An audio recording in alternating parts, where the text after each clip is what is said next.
Mayam Krumzari dom neng biribas Impact News ni ay Joyshree Usham na Impact News ki Manung Hutna na taram nokchari. Ngasi asi Ukhrul Road National Highway 202 lambi asi akhoi handak ikoi dana March ki tarama thoidagi hauna sum series na mathang incident mayam thogliba asiga mari lainana things in kre total shutdown kau kre cookies CSO working committee Ukhrul hariba lubasina total shutdown tawkre hariba lambi asi yamna important oiba lifeline ni aduga national highway amori bani aduna masi total shutdown tawkpase iza lambi se chathok jasin yadabadagi hoje Ukhrul gi MLA Ramuiva amadi MLA Laisho Kaishing mabani na hoje ki Imphal to Ukhrul chopper service PBO haina adukumba appeal bhawa laglabani aduna akhoi March ki tang ahumda thokiba incident ahanba incident je kamain thokpano haraga Mapitel Hill Range or Thawai Kuki village manakta poppy cultivation tawi tawde habegi adugi controversy degi horakhiba dukumba charangna basina 21 civilians broad daylight ta Sankai village ta maina detain tawkhiba adusu security force mamangna detain tawkhibani hairi aduga adui mathakta hojiki Mapitel Hill Range ta asiba nigi hakchang phangle habegi pause tai aduga masi hakchang je police na recover tawgre aduga hojik Rims hospital da postmortem tawri habegi pausu lairi aduna hojiki situation je poppy thabadagi hauraga mi abduction tauba broad daylight hijack tauba adagi gunfire tauba aduga yamna important lifeline Imphal Ukhrul road shutdown torkba masi mayam je khanana bai tanja du logjage ngasi akoina pujariba topic asi poppy abduction gunfire and Imphal Ukhrul shutdown aduga akhoi gi ngasi gi panel members na ahan bada ke right makta election biriba oza Maibon Phaomei president Zeliangrong United Committee Manipur oza bataram mukjari akhoi gi ani suba panel members maya election biriba oza Khuraijam Athouba former convenor COCOMI oza bataram nokjari. And on my extreme right, election biriba oza Dr. Yumnam Premananda, associate professor, head of law department, Manipur University oza bataram nokjari. Ngasi akhoi discussion hodok chabazi ahambada open question ama mayam dam thamjage hojik akhoi gi sequence of events poppy cultivation ge dispute adagi civilian singbu daylight maina detention tawkiba adagi nongmai kapna ba aduga asiba yaubagi mogi asiba hakchang phange habege dukumba reports lakpa hoji postmortem tawre habegi reports lak mayam asina akhoi gi valley area da hana akhoi charang na ba lei na remote area peripheral area da charang na ba lei habde masi Ching the zoo yam na my situation ze Patabai mamida yam chow na tarkpa duna ahan bada hoigi ground situations ze kamain to guno habigi adumba ahanba question malay aduga especially hoziki Imphal Ukhrul roads raise the labors hoziki khun khara mana entire community amagi entire state amagi transport national highway ama thingmanga mi basre is kari damakta state ki maike dagi adequate measure lobangam dribano haibaji yamna achogu hangmo oiri ahan bada hek oza Maibon Phaomei lakchege oza hosmaina incidents mathang sumai laklabani na kamai nim biya oza Joyshree koi hojik toriba issue hariba ngasi ki topic sia koi yeng yawa se sum mathang yeng biya masi kai digi thokibano habse hawlo phom se kai digi hawlo ke bo akoi ni sum yeng yawa da akoi digi maruena poppy thaba haibdo poppy thabadagi mathang lapadagi asigi Manipuri issue mo oirapa hoji kanana thari habu hoji illegal immigrants sing changsilakpa matamsida Manipur sida changsilakpa matamsida okhoi gi chapchaba machi changlakpa miyamna ayamba oina tawba ngasi poppy thare thabadagi hauraga mathang lapadagi issue se mathang lapadagi hoji maruiba ngasi gi march thasidiga hoji lediba Ukhrul ki matang sida lakpom tanda hana lem issue de diversion tawba oibra natagana hapjimbra amadi tawreba ko leba issue sida leba conflict community ani khaki conflict acho ma leba matam sida government gi attention ke ying taw pagi na miyam ngaiba aduga state government gi masi center gi ain sum yamada center na hawdla riba masi Manipur da issue asuk ke kanna lapam matam sida state ama akan state ma lega law and order maintain to the ba punama asigi opi thabo control to bo isnu illegal immigrants sang bo isnu masi punama sibo pai khatna ba kan akan na pa tanja da muga suspension mu thamjilapa power le hen khidaba adugi Coba maka Manipur thing na kiyo ko. Majugi outcome si thong lakpa mitam sa hujik lady ba issue sida atopa degi chauthok laga hujikti akhoi Ukhrul rom da hujiki leitan da thokli ba incident kaisu leitaba incident ama haitare micham phuna bagi matang degi na suman taroga chauthok laga hujik community gi oin lae community lakpa mitam sida hujiki mi phun laksil mi pham pura pada amana sufare amana sufare adubu madugi masi tori punama yum mai thaba khopa punama se kamani toro kana thari kana hoge haba tamsida hojik leriba central gi state force na taba se aina yingjabadi state force singsi aidi chingda hoji phawdi mogi upai rete na lowe maramdi hojik leiba central force na ayam boina akoi state force ka ge hasu si noi ka ya ro he kum thingbumba central force na sum kansinba aduga kallaga somdana mo free mu thadokpa asigi movement na maka oje khoi parja miyam na uba sida sikka kai damo to masi tori bano habu haiba Manipur leriba situation na sida oje ki okhunda oje tholiba mai thaba kuki singna kha mai thaba oje ki moge designated camp shuge designated camp le bari tan le ba singba siki romigil hawdo aga oje ki tangkhun gi kun yum kumiri kumanga mai thado khiba asigi irang degi sum tension si wangakpa dudigi matham thum toroga amasu sum chathok chasin su problem khar lei ba khotpa lakhum tam sida adu mi mari muka phakhiba adu matungda muga kuki sing muga kuma thoise muga detain tawba kidnap toroga adu detain tawba adu detain tawba do hoji budi list budi tawbire adu tawbiraga su hoji laidiba madugi moigi laidiba ngasi media gi da khoina yingom tambedi moi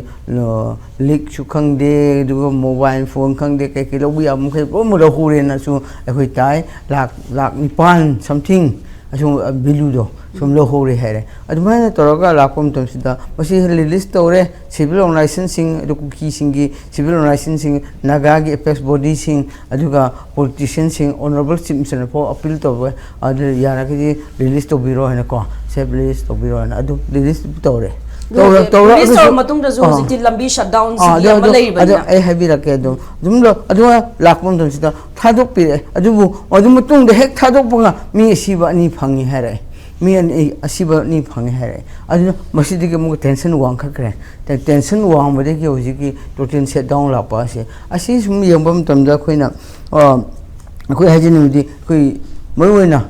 kuki singse kuki singda khoina hojik leriba government central force aitare central force ga mukhoi se aidi mukhoi se policy amakakta oirab jara haipse khoi chingna ta bangam da ngamak ta ba mamdi mukhoi gi tawri punamak chu yengna leiba kuki singi terrorist miam illegal immigrants in changsilakpa miam terrorist miam se foreigner haitare foreign ri changsilakpa terrorist miam misam na to terrorist miam se masi singsi free da muga government of India gi central forcing sina muga moida free yeng leba yum mai tha so chumi yeng leba mi pha su chumi yeng leba mi ha no mai ka me su free oiba aduma asigum bagi state ama India da state ama leba si khoi leba India gi mokti leba thibne ba ko state adum state sikra lego Manipur ta leba aduna masi misang me khai nai ba chap tan misang me khai nai ba gi mong da torpa na hoji si infant to Ukhrul lo thingi thilo pom tam sida masi public singna se sap ya da si mi hat mi pun lai re har pom tam sida state government na kai thaw lo khali ge ba thingli ba mi sing du bu mo khoi gi side gi state government gi law and order problem lai ra bana lambi thingba ha ba si di adu mi fan pun la phok ha si di masida khoi na yeng ya ba si akhoi tawri ba mi sing do phari ba mi sing do bu first term hutta aduga mi hat pa sing du bo ji ke le ba terrorist sing sibu khoi lo gi makha da ek ki makha da mo pun mi ya ba pha bi ya ba ek pa la ga pha bi ya ba pun ma si to to to bi da masi sum yeng le ba government se masi si afoba nate afoba ki sign nate asi aduga central force su masi da yeng le ba si chum den lawi masi pun ma asi sum yeng mom tam da di state government gi power later bra aduga center na high tawpa lukhat ngai bra aduga central force bu state force na no si to bi aroi choi mi chang sab bi aroi nungoi pa sing phajilu ha na order to bangum da bi center na high ba punama asi law order se in front chu beli sho tare Manipur beli sho sing shu puno law order se pa ra just maming khaki government do le helabra have to hamra on thum de. Thank you so much, Oza. Thank you, Wanga say, Oza, Khuraijam Athouba Lakchage. Oza was a high stretch, there is the Ladybug, the Cookie Village Tabzi, Yam Yamanate, Aduzu Yamna, Mazamasani, Lady Beseduga, Masi Pauga, Ukhrul, Kamjong, Mayam Saki Doribane, Duga. High Lambis raised the National Highways or Lambis raised the Oziki Committee, Amakuki, CSO, Working Committee, Ukhrul, Haribasna, Shutdown Lock was raised the Masraise the state key site counter to Wungam Drebazala, even the MLAs Moin chopper service Bio Haribase, Cantina Satirabano, Masigi, Tinglak Liba committees, I like Moigi Matato in action local per Yada Bazala, so I Zakatambia. Equigi say problems say Kahata state Sina Maruena problems is solution Purakadaba state Sina Magi Matosi. Lebash the Sanariba, Sana Kanglon, Magi, rule of law, si, Pazana, enforced out of the Haitarene.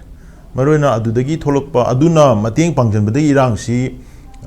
Hena Chautokiba, Hena Irang si, Lucelan Gibagi, Todo Amley. State Namatang Chana, Matam Chana intervention, Togdaba, Matang Chana, Matam Chana, law enforcement agency, Singina, law enforced out the bar, Aduna Maram, Weraga, Akogi. Huran bada mihar pada mathau hapchan boina thokiba haigadra encourage tawkiba masa khangda indirectly encourage tawthokiba thawdok yam lei haitare ko lebak sida aduna masigi problem si koina chumna khaki litangi or sigi khogi ukrulgi incident si khak yengbagi mahutta tawriba potsi karino masi kadom dagi kamaina tawduno akoina thengnari problem si karino have sirom da koi chat per se di admine chat per pame na traga de koi solution si ngasi ukhul thwe haing khala si technopal chandil dong thokani adagi di ngrang nan da ireng kun da thokhi da ngai na tra wafong area da su wafong area thokre adi mamang da konsa khul da thoga leidi na tra mafang khudingi sum thok lere si sum thok lere ga di thoiba problem si kari gi no kamaina no habasi akhoi mayam me mamang da me gi tang hum da gi lakriba irang sidagi matung da ji lai ba tongan tongan ba magi symptoms mayam ama unfold tawrei bepor mayam se masi akhoi problem di akhoi lo understand tawre problem di lo understand tawre problem si understand tawraga su problem si da solution ji kai no haibase sigi matang si lakan da di we have no solutions and akhoi gi solutions laitri ji kari gi no kana na solve tawgodo no kamai na solve tawgodo no haibasi matang si da akhoi si kai haitare akhoi gi field da akhoi na Ladybug Tabuk Tawuda Missing Tabuk Torokta Matamda, a quick Miamna or in a Horaga Tawdia the Bagi situation. Ma ID was a young one like in a Kali. I don't know, Lamdam see the Ladybug, a quick problems here, Queen Yanhana in a Ubada, a quick state na centered over dependent Ubase. Sigi Ishushima, Quenamasi, Lotok a Queen Manipuri, Rang, Matadai solution, Marina cookie Chenaba. Marina cookie, Kulai Piper Chenaba, cookie narco terrorist Chenaba. Cookie illegal immigrants chenaba cookie poppy planters group sing se si chenaba thodo watho irang mayam se masi resolve tawge hai matam da di state sina center da dependent oibasi topom change number 1 da madu topa ngamdraba adu tagadi aikhoigi state government in lady base masina aikhoigi on Manipuri indigenous people singi interest safety security se masigi beyond masi undermine to thoga masi beyond the Delhi interest in work to raga lebi dong to re aduna first and foremost akoina hamba logo da kong thang ji kaino hai kanda ai meeting da di state na center da Delhi gi leader sing da dependent oibse han da tokpa aduga lamdam sida leidiba makoi bu bot thadara ka kariba praja कोई indigenous population में हमसे मसीगी मसीदा priority थम्बगा वाखन खनबा law and order maintain तो बा अदुगा rule of law enforce तो बुसे अदुदगी हौद्रगदी अकोई मसीगी solution से प्रोपोंग मरोय चोंग मोय अदुना मसी high possessing होजिक Joshi ने high दुनी उखरुल की फुंगयार की MLA ना मसागी टेरिटरी दा लंबी फावबगी पोची कमाइना फावगदगे हाइबसी खनबई मुता कालगा चननबे वारी ओइन तोखला अदु तारे अखोगी माइंड एंड साइकी दा अखोसी काया यामना कह हातारे डिपेंडेंट ओइरे अखोसी काया यामना कोई नुपा कह हातारे पांगन थोक्तरगे अखोसी काया याम हेना अखोसी शोलगे सी येंगो हजिकी लंबी से इजा ओजा हजि सिक्योरिटी फोर्स कुमा फजना मेंटेन तरोगा बन कौरिबा सिंगदो मोइदु कंट्रोल तौब ngam जाला बजा मसी कंट्रोल तौब ngam खुगम दसे चुमनगे कोइना हदि लितान की स्ट्रेस ता अदुगी मथकी कनो दुदा खुन तारिब खर दु खंग नतना अखोगी अतोपा इंडिया ना योकपा खुलाई पारगा फोन चटपे याबा ग्रुप मयाम लेबनिना अदुगी खुलाई पाबा कांगू मयाम दुना अदाय दुदा दुगा अखोई ngakani sengani haiba central forces una moiga coordinate tawra thabak taw lera kanda moi maseng makta yanaba ma leiraga lemina leiramnina adugi threat perception amadi leitaba nate adu budi leibo ko oza aduna haibadi hoziki area je under the siege of the armed militants haibi yarabra definitely si area khadanati manipur gi national highway khudingmak manipur gi hill areas ki maru ba strategic oiba area khudingmak India government ki issue policy proxy issue policy na maram moira kanda strategically moina chahi kunji chang na moina masi strategically plan tawraga moina masi mafam sida moina akoi gi locate tawra thamgrabane aduga makhoi yaudana makhoi gi sigi haiba proxy forces me am sizinaraga state si moina akoi gi charam pairaga met pe yana na bagi porama moina already strategically engineer tawraga design tawrakreba but adudagi nanthokpa adu state ki responsibility neba but when the state is completely dependent on those people who designed that strategy adugi design tawreba strategy tawre yalai ba kambu du the state sina depend oile ramnina kanana kan we don't have a question neba lais aduna hariba issue se mamang da koi konsa khul da thokre ireng da thokre litan da thokre sina ke thel da thokre hoji mathang mathang thole natra wali tholakini tabaki tawrumba kolom mayam loidri natra adu ta de sigi issue mayam si कमायना resolve तौगदबनो हाइबसी कुकी की लेरिबा terrorism अमदी मखोई की लेरिबा aggression अमदी इंडिजिनस पॉपुलेशन सिंगदा मखोइना फोंगना मुगनाबा खनाबा अमदी ना लेतना कोई कन्फ्रंट तौबा ngамई से सिंगने मसागी कनो सुनत मफम द लागा indigenous people dependent on mafam duda lam wairaga haijarga lisinaraga leiba mina adu yongna moigi attitude ama thole ise makhoida certain ekhoigi power ama leibagine natana kanamna akhoi boba akhoi lekai honga to lekai amchang matamda haigapangam poteba until engonda kana kai toroi nang thok to haira kanda da ta tawdu mangai reba ngamoeba adu bai tawna adu buduna chung khangda kangum la ga heta try to munga mai ise makhoida encourage toriba motivation toriba support toriba pangan happy se masi state na thenga ga dong ne अदु state मसादु अखोय मयाम की interest की वांगमदा ओइना दिल्ली ना हायरा वाखन खललगा लेबदौना लेखरगदी अखोय सी stateless citizen state अमदि centre की लेरिबा arrangement सिना just cookie नाको terrorist सिंगदु गी मोयगी interest ता protect तौना मोयगा थबक तौमिननबा की लेबदौना लेखला कांददी अखोय क्याम कुइना सुमाइना तुमिना लेदुनो हायबा पोचे सोइन लाने नै माइ थम ओजा अखोय नागा सीएसओ लीडर अखोय पैनल डिस्कशन देसु यावकिबा ओजामना फोंदो मदा होजिकी पालिबा लेंगा सिना हारिबा लेटेस्ट इंसिडेंट की मतंग लखुतपा खोंथांग खरसिदा ग्रुप खरा द अपीस तौनबई नमक्ता मथंग मथंग स्टेप लखुतपजे मसी यानिंगदबो सुमयाम फोंदोरली अदुना ओजागी मोट दी कमाइनिंग बिबा याबगे होजिकी अखोय लेंगा सिना राइट आफ्टर इंसिडेंट गवर्नर गजु वरी सना हाई डिप्यूटी सीएम नेमचा किपगेन गजु वरी सनारगा स्विफ्ट एक्शन लरगा 21 डिटेन तौगिबद मोइ रिलीज तौरखिबनी हाई अदो कमाइनिंग बिबा याबगे is it a bit tricky ओइब्रा अखोयगी लेंगा की दमक्तजु खरा सेंसिटिव ओइबा इशू ओइब्रा लेंगा की ओइनदी आइना खनबदा मोइ इरांग से खरा थु लोशन खिनबा थोखरिबा थौदोक से थु ना लोशन खिनबा दुम अमना हाइबसु यानी याना पंगाइ हाइकिबा मानबा पंगनो तौगिबा मानबसु दुम यावे बट अदुना लास्टिंग सॉल्यूशन पुरकपरा अदुना अदुमाइना अखोइना फायर फाइटिंग हाइतारे को मै होरगदु इसिंग हैबगी थबक से तौरगा makata na mai chalak ta nana bagi arrangement di kai tauge habi tu music lai di ngakang du gi di diffuse tawra ne ba tawre na su lor se ba but sigi thodok sina han barab then si sina aroi bo oidor na han gi moina tawriba ex gracia lauthokani lauthok chalak ba ena da sina re ba ena si kari na khoi state ki intelligence kai chakha ena ese ngai ko khoi state ki intelligence kam do re state ki police na kam do re hoji ki hai ba nangi cookie CSO working committee Ukhrul leduna kai hai re mi litan da thokpa thodok si Ukhrul da thokpa thodok si kangpu police ta case hand over tawga tawbiu litan police ka scan tawre thaja de gai jani adi emo ba sigi attitude ta wangang iba leader sing si state na tolerate tawdu si kai gino aregi lambi thingba gi decision lawri ba kangbu da haidi thodom thwe kangbu crime da tawba criminal ni khara senaram ba yai but aduna maram warga na whole population je ransom tawba ya bro whole population je ekta hostage situation da ekta thamba ya bro madu ya halaga chum taraga khangta di that becomes a culture madu sana bi on kre masi chingda kano ma hek thokpa hekta lambi thingba hekta tawbusi ya bro ba adu tar di law sina separately thoi ba thodo sigi lairi ba law du gi my provision ma khada separately deal to dong ne ba mai chakpugi issue da nai ising sina tare na tro adagi di akhoi gi mai ho ya da mom du na thau sina tare na adu na ta na nakal khudimok de ising lon kap le ga di mai sa hang ga do mom du ising kap le ga di mai di kai chala ko do no mai mutha ga do mom du gi hai le di kai mai chak tu mai mutha to ri ge ba aduna state ki ma gi dealing se state gi dealing yam limited oi ra ga kitne further request to khale ai appeal oi to khale ai ngai ide manipur gi assembly gi floor da lengak mapuna kitne person da amuta thadok piro un appeal to khale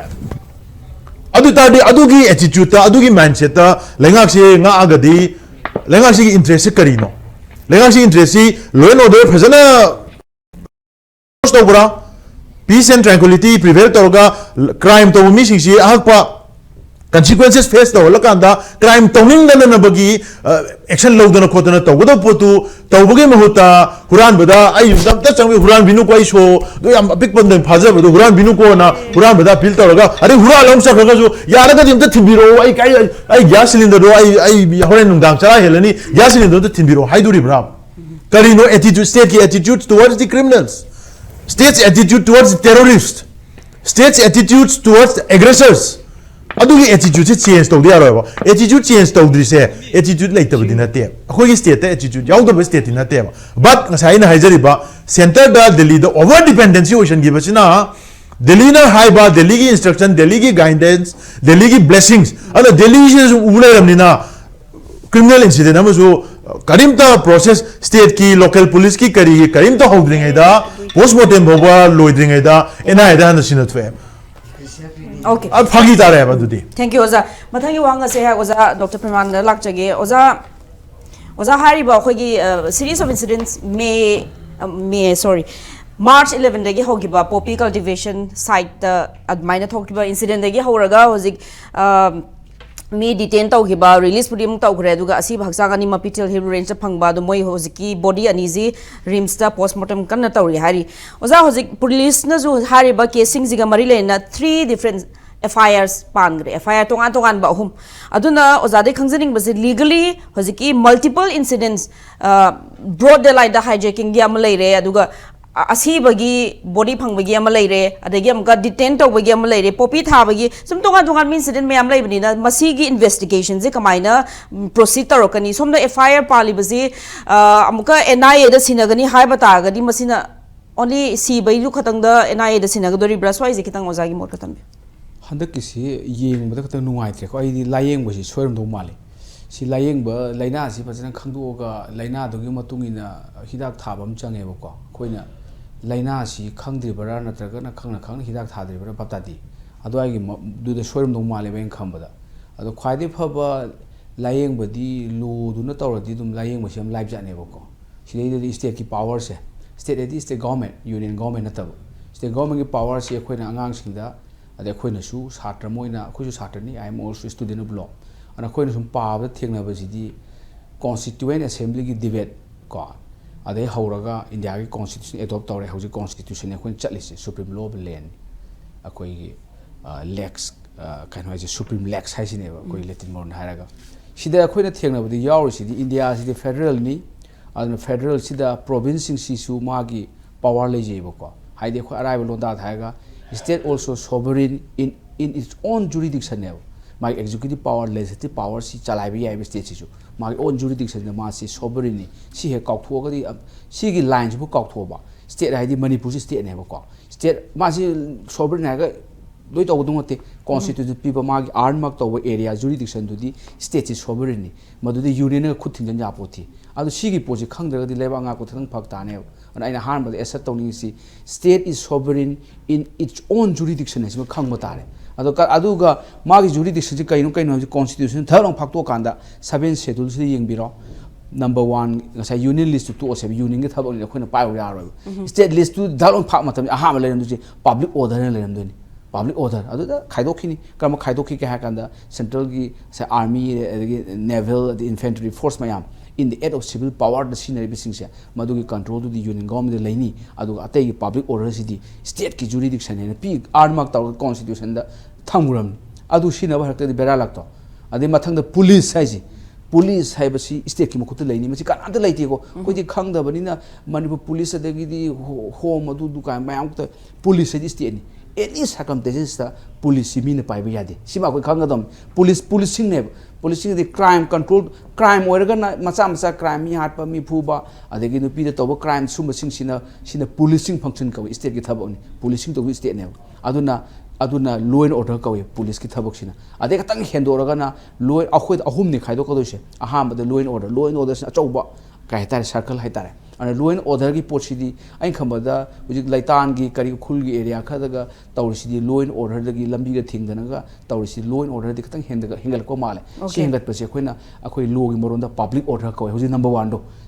second law and order ta kidnap tawraga mu thalok pa du su lam yaudra kidnap tawriba dagi mi ga sidok sidin ga tawriba lambi ga thingi ba ledra ko nongmei ga kapnari ba si public adami gi kire sat adagi MLA law and order dagi hendo e public order gi so eji akhoi gi moi gi MLA nungnaga akhoi gi paira chatlage helicopter du nungti gi thabiro kaina tawba adai swai ji dagi hore ana sidi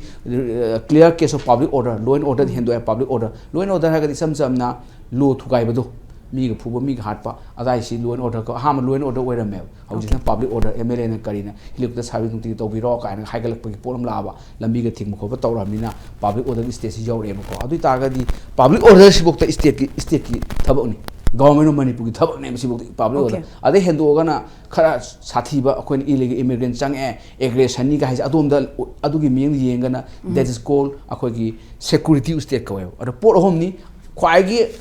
achauba circle aduga khara lives ni law and order aduga ade khara hengalak pasna public order madu adai leiba miyoi sindugi magi nong mu tawda ba thabak thana public magi gasai community life ki rhythm du soira ga di maduna public order kore aduga hojik ade hengat pa illegal immigrant yaure drug yaure khole aggression mayam change foreign machine yaure kana adu yu lagana security state mase aina haibanati yam kuiro 1965 da just mangana Dr. Ram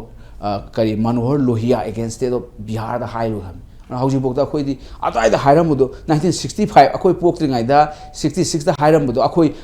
howji bokta khangdri bani Manipur government sidi ludra security of the state security state khoi thabang ta union India tawrani security state yaudri ba khoi si yaudri yauba area yawi adu da ne khoi na India government sanction lo haise adu yaudaba area public order du bokti state ki thabak ne ba public order si bokta union government kaim chamoi amisa kaim lawai kaino bu public order amda mamusu policing function law and order function state ki thabak ne ba si supreme court jo haram Manipur ki case jo haibani ikui da bida aduna takpati si khangdaga leba ngak pa yaro constitution khangraba leba ngak pa su aya phagi tar su ngak pati pa ngak yen like tu poi bung ha pa pa de pha adu di yai adu ki khungak tu yaro leba ngak ka khai ta ga di constitution je khoina sumla kai do maiteron da ja multiplication 2 1 2 3 1 3 adu yaud ang ka yaro ba ko amai tawdana constitution se si gi huje ki public orders ai gi khut lai je khangbom changi government sina adi police ai khut ne je adu da bingo da hangdana hang ya banati hangna khotan tawra di swa yaro aduna masima khang tare adun ai hujik su I am ang state are sovereign in its own jurisdiction magi power do mean lobo ya demi constitution ating piri adu pithoga di atar tholta adai ne khoi soire se aduna thaba khudi mo si NI de sinani haraga di Manipur police bera laktoi ni investigation ji man tawdoi ni court da heng charge thangala kan charge se to boy ne ba aduna whole investigation ji police am kan khat man chang ba khoi ji police lairaga suching da di leita bodong tawba ko adanga sai ojan sa habi bedu maina oja Maibon hai bedu maina asai gi central armed police force haraga di khoi gi ministry of home affairs ma kha leidoi ni